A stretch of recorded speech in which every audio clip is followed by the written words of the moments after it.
March மாதம் 6ஆம் தேதி அதிகாலை 1 மணி நேரம். இப்பொழுது நேற்று 5ஆம் தேதி பரவலா பேசிய ஒரு விஷயம், ஈரானிய 2வது யுத்த கப்பல் அவர்களுக்கு என்ன நடந்தது என்பது தொடர்பாக ஜனாதிபதி நேரடியாக இது தொடர்பாக விளக்கம் அளித்திருக்காரு. අපේ නාවිකයන් එක්ක ඒකාබද්ධව එම යාත්‍රාව ත්‍රීකුණමල ප්‍රදේශයට ගෙනියන්න ත්‍රීකුණමල වරාය ආසන්නට ගෙනියන්න අපි සැලසුම් කරලා තිබෙනවා. நேற்று மாலை ஊடக சந்திப்பொன்று, விசேட ஊடக சந்திப்பொன்று, இதை சொல்வதற்காகவே அழைக்கப்பட்டிருந்தாங்க ஊடகங்கள். அதுல பலதரப்பட்ட விஷயங்களை சொல்லியிருக்காரு. அதைத்தான் இந்த வீடியோவில் சுருக்கமா பார்க்க போறோம். நேற்று இந்த ஈரானிய யுத்த கப்பலில் இருந்து கோரப்பட்ட கோரிக்கையை, உதவியை அரசாங்கம் ஏற்றிருக்கிறது. இது குறிப்பா மனிதாபிமான அடிப்படையில செய்யப்படுகின்ற ஒரு விடயம். சர்வதேச விதிகளுக்கு அமைவ, அதாவது எங்களுடைய கடற்பரப்புல எங்களிடம் ஒரு உதவி கேட்கப்படுகிறது. இந்த உதவி செய்யக்கூடிய மனிதாபிமான தன்மை இலங்கையிடம் இருக்கிறது. எனவே இதன் அடிப்படையில இந்த விடயத்தை, இந்த உதவியை அரசாங்கம் செய்திருப்பதாக ஜனாதிபதி கூறியிருந்தார். இந்த கப்பல்ல 208 பேர் இருப்பதாக அவருடைய தகவல்ல சொல்லப்பட்டிருக்கிறது. இந்த கப்பல் கொழும்பு துறைமுகத்துக்கு அருகாமையில் கொண்டு வரப்பட்டு அங்கிருந்து இன்னும் ஒரு கப்பல் மூலமா அல்லது இன்னும் ஒரு படகு மூலமா மாலுமிகள் கொழும்புக்கு அழைத்து வரப்பட்டதுக்கு பிறகு இந்த கப்பல் நேரடியாக திருகோணமலை துறைமுகத்துக்கு பாதுகாப்போடு, அதாவது கடற்படை பாதுகாப்போடு அழைத்து செல்லப்பட்டு அங்குதான் மற்றவர்கள் தரையிறக்கப்பட போறாங்க. அவங்க நேரடியாக கொழும்புக்கு பாதுகாப்பாக அழைத்து வருவாங்க. இந்த கப்பல் திருகோணமலையில் தான் நங்கூரமிடப்பட்டு தரித்து நீக்கப்படும் என்றதை ஜனாதிபதி குறிப்பிட்டிருந்தார். எனவே இந்த கப்பல்ல 208 பேர் பணியாளர்கள், அதோட மாலுமிகள் என்று இருந்திருக்கிறார்கள். எனவே இந்த 208 பேரும் இப்பொழுது இலங்கை அரசாங்கத்தின் கட்டுப்பாட்டில் பொறுப்பேற்கப்பட்டிருக்கிறார்கள். எனவே அவர்களுக்கான மனிதாயமான உதவிகள் இப்பொழுது மேற்கொள்ளப்பட்டு வருவதாக அவருடைய அறிக்கையில் சொல்லப்பட்டிருக்கிறது. இதில் நிறைய விஷயங்கள் பேசப்பட்டது. நேற்று நாளில் 300 குழந்தைகள் இதில் இருப்பதாக செய்திகள் வந்தது. ஆனால் அப்படி எதுவுமே இல்லை. 208 பேர் பணியாளர்களும் மாலுமிகள் தான் என்றதை ஜனாதிபதி உறுதிப்படுத்தியிருந்தார். எனவே இந்த நேரத்தில் பொறுப்பான வகையில் எதிர்க்கட்சிகளோ அல்லது பொதுமக்களோ, செய்தி குறிப்பிடக்கூடியவர்களோ சரியான தகவல்களை பகிர்ந்து கொள்ள வேண்டும் என்றதை அவர் வேண்டுகோள் விடுத்திருந்தார்.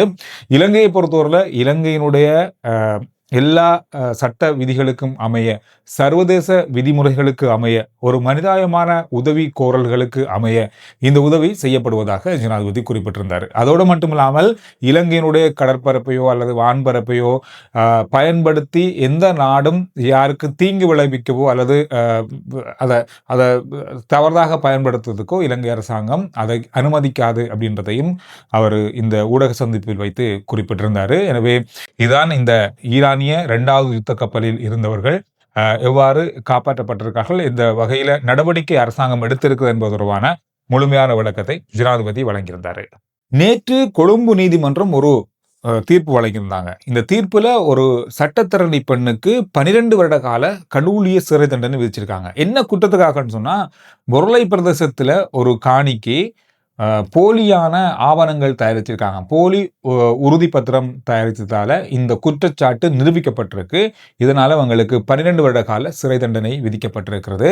நீண்ட கால விசாரணைகளின் பின்புதான் இந்த தண்டனை அவங்களுக்கு விதிக்கப்பட்டிருக்கிறது. இந்த குற்றம் உறுதிப்படுத்தப்பட்டதால இந்த தண்டனை 2 வழக்குகளுக்கு விதிக்கப்பட்டிருக்கவங்களுக்கு, அதாவது இதே மாதிரியான வழக்கு 2, அது ஒரு வழக்குக்கு 6 வருடம், இன்னொரு வழக்குக்கு 6 வருடம், 12 வருடங்கள் இந்த சிறை தண்டனையை இவங்க அனுபவிக்கணும். இந்த சட்டத்தரணி பெண்ணுக்கு வயசு 61.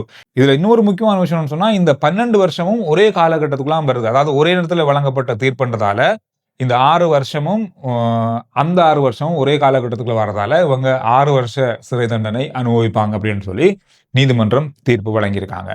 UNHCR ஒரு தகவலை வெளியிட்டிருக்கார்கள். அதாவது மத்திய கிழக்கில் நடந்து வர இந்த போர் காரணமாக இதுவரைக்கும் 3,30,000க்கும் அதிகமானவர்கள் அகதிகளாக இடம்பெயர்ந்திருக்காங்க. இதுல அதிகமானவர்கள் இடம்பெயர்ந்த இடம் தெஹரான்ல இருந்து பல இடங்களுக்கு மக்கள் இடம்பெயர்ந்திருக்காங்க. கிட்டத்தட்ட 1,00,000க்கும் அதிகமானவர்கள் சொல்லி கணக்கெடுக்கப்பட்டிருக்கிறது. அதோடு மட்டுமில்லாமல் லெபனான்ல இருந்து 84,000க்கும் அதிகமானவர்கள் தங்களுடைய வீடுகளை விட்டு வெளியேறி இருப்பதாக கணக்கிடப்பட்டிருக்கிறது. ஆப்கானிஸ்தான் மற்றும் பாகிஸ்தான் ஆகிய பகுதிகளிலையும் கிட்டத்தட்ட 1,00,000க்கும் அதிகமானவர்கள் இடம்பெயர்ந்திருப்பதாக சொல்லப்பட்டிருக்கிறது. ஈரான்ல பெருவளவான மக்கள் இடம்பெயர்ந்திருக்காங்க. ஆனால் வேறு நாடுகளுக்கு அல்ல, அந்தந்த ஊர்களுக்குள்ள இருந்து இன்னும் பல இடங்களுக்கு, இன்னும் பாதுகாப்பான இடங்களுக்கு இடம்பெயர்ந்திருக்காங்கன்ற தகவலும் வெளியாக இருக்கு. அதோடு லெபனான்ல இருந்து சிரியாவுக்கு கிட்டத்தட்ட 30,000க்கும் மேற்பட்டவர்கள் நாடு கடந்து சென்றிருப்பதாகவும் UNHCR வெளியிட்ட அறிக்கையில் சொல்லப்பட்டிருக்கிறது. குறிப்பாக ஈரானுடைய தலைநகரத்தில் இருந்து மற்ற இடங்களுக்கான மக்கள் இடம்பெயர்வுகள் அதிகரித்திருப்பதாகவும் சொல்லியிருக்காங்க. இதோட ஈரானுடைய தொலைத்தொடர்பு குறிப்பாக இணையதள இணைப்புகள் முற்றுமுழுதாக பாதிக்கப்பட்டிருக்கிறது. கிட்டத்தட்ட 1% மாத்திரமே அங்கு இயங்குவதாக சொல்லப்பட்டிருக்கிறது.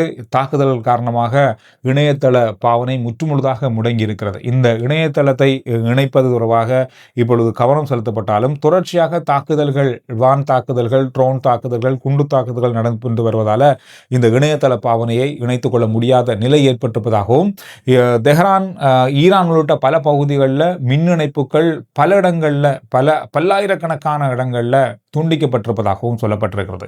எனவே ஈரான் மக்கள் வெளியிடங்களில் இருந்து பெறப்படுகின்ற தகவல்களையோ அல்லது ஈரானில் இடம்பெறுகின்ற விடயங்களையோ வெளியிடங்களுக்கு கொண்டு செல்வதிலும் மிகப்பெரிய அளவான பின்னடைவு ஏற்பட்டிருப்பதாக, இந்த இணையதள தொடர்பு இல்லாமல் போனதால ஏற்பட்டிருப்பதாக சொல்லப்பட்டிருக்கு. அமெரிக்க ஜனாதிபதி டொனால்ட் ட்ரம்ப் அவர்கள் உக்ரைன் ஜனாதிபதியிடம் ஒரு உதவியை கோரியிருக்கிறார். அதாவது இப்பொழுது நடத்தப்படுகின்ற தாக்குதல்கள், ஈரான் தாக்குகின்ற ட்ரோன் தாக்குதல்களை தடுப்பதற்காக உக்ரைனில் இருக்கிற படைத்தளங்களை பயன்படுத்துவதற்கு அனுமதி கேட்டிருக்காரு. உக்ரைன் அதற்கு அனுமதி வழங்கியிருப்பதாக சர்வதேச ஊடகங்களில் செய்திகள் வெளியாகி இருக்கிறது. இப்பொழுது கொஞ்சம் கொஞ்சமாக ஒரு சில நாடுகள் ஒவ்வொரு நாடுகளுக்கும் உதவி செய்கின்ற அந்த ஒரு கட்டத்தை நெருங்கி கொண்டிருப்பதை பார்க்கக்கூடியதாக இருக்கு. இன்னும் ஒரு முக்கியமான விஷயம், இன்றைய நாளில் நேற்று குவைத்து அதோட கட்டார் ஆகிய இடங்களில், நகரங்களில் பாரியளவான தாக்குதல்கள் மேற்கொள்ளப்பட்டிருக்கிறது. அந்த தாக்குதல்கள் முறியடிக்கப்பட்டிருக்கிறது. இதனால் பல கட்டிடங்கள் சேதமாக்கப்பட்டிருக்கிறது அப்படின்ற தகவலும் வெளியாக இருக்குது. அதோடு அசர்பைஜான் மீதும் குண்டு தாக்குதல்கள், ட்ரோன் தாக்குதல்கள் நடத்தப்பட்டிருக்கிறது. அசர்பைஜான் இதை மிகப்பெரிய அளவில் கண்டனம் வெளியிட்டிருக்காங்க. ஆனால் ஈரான் இந்த தாக்குதலை தாங்கள் நடத்தலை அப்படின்ற மாதிரியும் சொல்லியிருக்காங்க. குவைத்தினுடைய வான்வெளி பகுதிகளில் ஏவுகணை தாக்குதல்களும் ட்ரோன் தாக்குதல்களும் நடத்தப்பட்டிருக்கிறது. விண்வெளி பாதுகாப்பு அமைப்பு இதை வெற்றிகரமாக எதிர்கொண்டு இந்த தாக்குதலை தடுத்ததாக சொன்னாலும் ஒரு சில இடங்களில் அந்த துகள்கள் விழுந்து கட்டிடங்கள் சேதமாகி இருப்பதாகவும் குவைத் பக்கமாக இருக்கிற செய்திகள் குறிப்பிட்டிருக்கிறது. இஸ்ரேலில் இருக்கிற இலங்கையர்கள் தொடர்பாக இப்பொழுது கவனம் செலுத்தப்பட்டு இஸ்ரேல் வெளியுறவு அமைச்சர் விஜிதகிரத் அவர்கள் பேச்சுவார்த்தை நடத்தியிருந்தாங்க. கிட்டத்தட்ட இஸ்ரேலில் 29,000 இலங்கையர்கள் பணிபுரிகிறாங்க.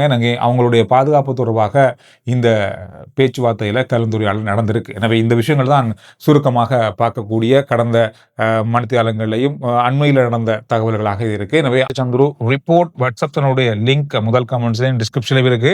ஃபாலோ பண்ணுங்க. சுருக்கமான விரைவான செய்திகளை நீங்க அதில் அறிந்து கொள்ளுங்க.